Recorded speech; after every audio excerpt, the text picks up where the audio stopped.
Obviously, some difficult decisions were made by the organization today. And I mean, that's a player thing here, but I think right now in the best situation is what we're attempting to do here now is create the best environment moving forward, not only for the players. So Cleveland Brown owners admits he didn't want Shedeur Sanders. He just admitted it yesterday. It was supposed to be just another day at Browns training camp. Coaches in headsets, rookies hustling for a shot, and the front office quietly pulling the strings. But beneath the surface, a storm was brewing. One that would shake the NFL, expose a scandal, and launch a rookie quarterback into the national spotlight. Today, we're diving deep into the explosive story that rocked the Cleveland Browns. The firing of their general manager, Andrew Berry, after a shocking campaign of sabotage against rookie sensation Shedeur Sanders. This isn't just about football. It's about power, politics, and the moment a hidden star forced an entire organization to face the truth. Buckle up. This is the story the NFL tried to bury. When Shedeur Sanders arrived at Browns camp, expectations were sky high.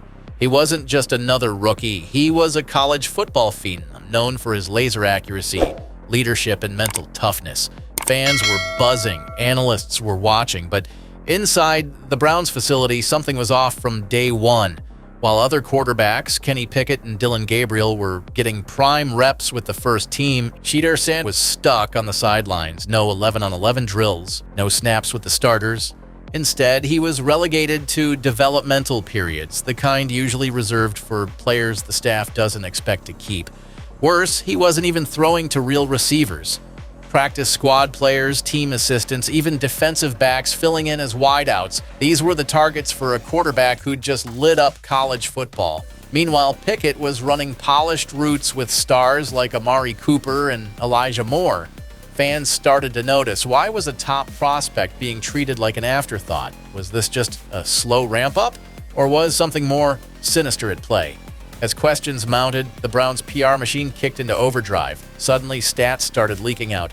Shedeur Sanders goes 3 for 8 in drills. Headlines painted a picture of a struggling rookie unable to keep up with the veterans. But here's what they didn't tell you. Those drills weren't real reps. They were broken plays with third-string receivers and no chance to build rhythm.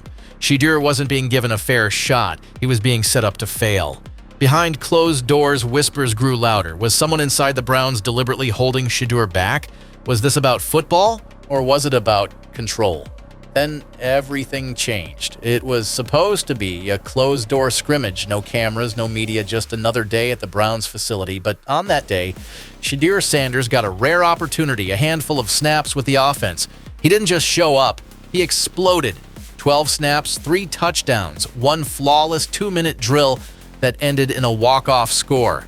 Insiders say Shedeur carved up the defense with surgical precision, including a 27-yard laser to tight end Harrison Bryant and a sideline strike to Amari Cooper that left coaches whispering, "This kid's the real deal." Meanwhile, Kenny Pickett, the supposed starter, fell apart, throwing a brutal red zone interception that had VIP observers shaking their heads. But the real shock came hours later. Someone inside the facility had recorded the final touchdown. At 2:13 a.m., a 23-second clip hit the internet. No watermark, no official tags, just raw footage of Shedeur dropping back, reading the defense, and firing a perfect touchdown pass. By noon, the video had over 1.2 million views.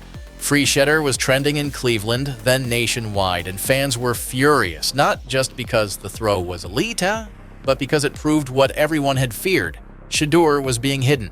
The Browns hadn't released a single highlight from that scrimmage. No mention in practice reports, not even a hint that Shedeur had outshined everyone on the field. Now, the proof was undeniable. Inside the facility, chaos erupted, coaches scrambled, Pierre went into lockdown. The video, reportedly filmed by a staffer, had blown the lid off a quarterback controversy the Browns had tried to keep buried. But the leaks didn't stop there. A text thread allegedly between GM Andrew Berry and a Browns staffer surfaced online. The messages weren't vague. They were calculated. The directive was clear: suppress Shedeur's visibility, no first-team media clips, no mic'd-up sessions, no viral highlights. Whether the texts were 100% legit or not didn't even matter. The damage was done. Public trust was shattered. Fans didn't see a team developing a rookie QB. They saw a cover-up in plain sight. The smoking gun, leaked emails, and internal sabotage. Just when it seemed things couldn't get worse, a bombshell report dropped. A frustrated minority owner had allegedly leaked internal emails. The emails exposed Barry's directive: limit Shedeur's momentum. No high-pressure drills, no red zone sequences, no chance to outshine the vets. Even if only half of it was true, it painted a brutal picture of a front office, not just mismanaging a rookie, but actively manipulating the competition. This wasn't just about football. This was about power, politics, and protecting the status quo. The media war, spinning the narrative. As the scandal grew, the media tried to spin a different story. Headlines downplayed Shedeur's performance.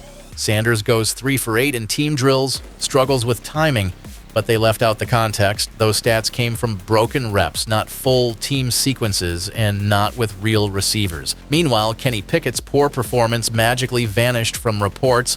Then came another leak: internal practice grade sheets. Shedeur had logged a +4 EPA, expected points added, in camp sessions. Pickett, a dismal 6 EPA. One was leading efficient drives, the other was ending them with turnovers. According to insiders, these numbers were deliberately hidden from public camp reports. Barry was even accused of feeding hand-picked stats to friendly reporters, painting Shedeur as inconsistent while sweeping Pickett's interceptions under the rug. This wasn't just biased reporting, it was information warfare, the depth chart freeze, systematic exile. By now, it was obvious something was wrong. But when insiders revealed just how far the sabotage went, it became undeniable. On July 20th and 21st, Shedeur Sanders received 0 first-team reps, not a single 11-on-11 snap, not one rep with the starting offensive line.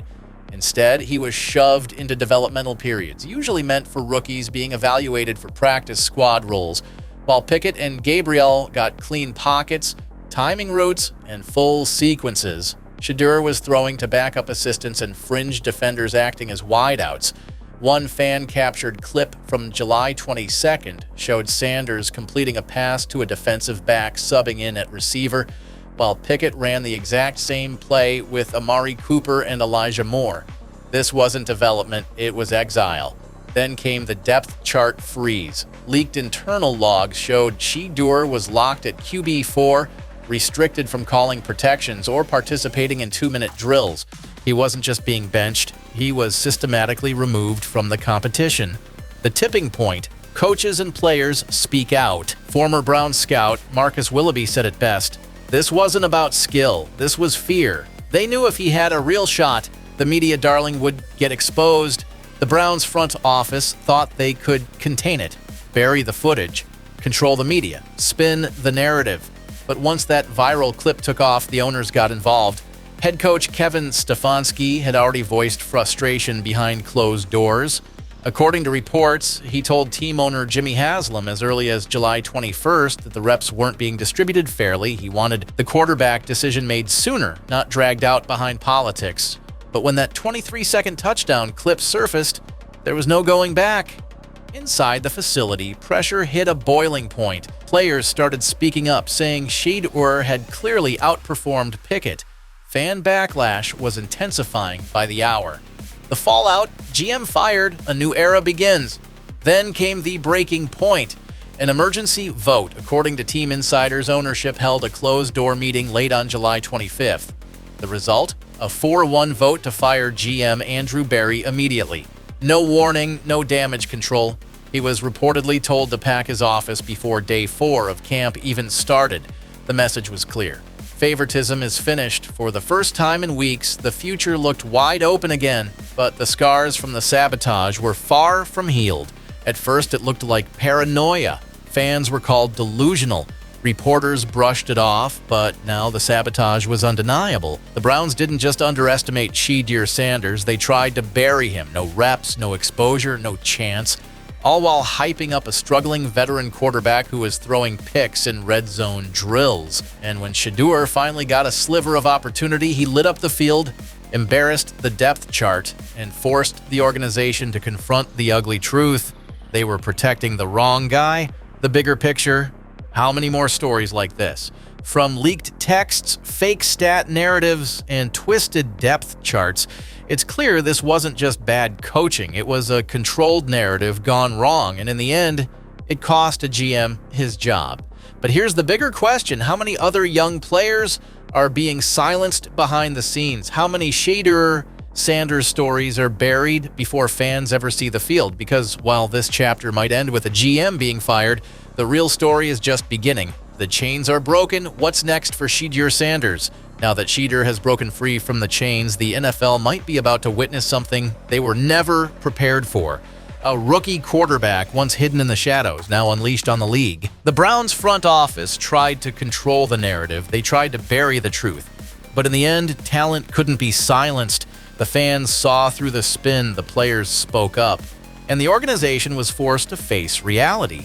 Shedeur Sanders isn't just a rookie, he's a symbol. For every player who's ever been overlooked, every talent that's ever been buried by politics, and every fan who's ever wondered what's really happening behind closed doors. The Browns' sabotage scandal is a warning to every team in the league. You can't hide greatness forever, so as the dust settles in Cleveland and Shedeur Sanders steps onto the field, with the world watching, one thing is clear: the NFL will never be the same.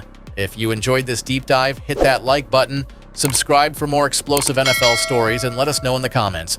Do you think Shedeur Sanders will become the Browns' next superstar, or is this just the beginning of an even bigger NFL shakeup?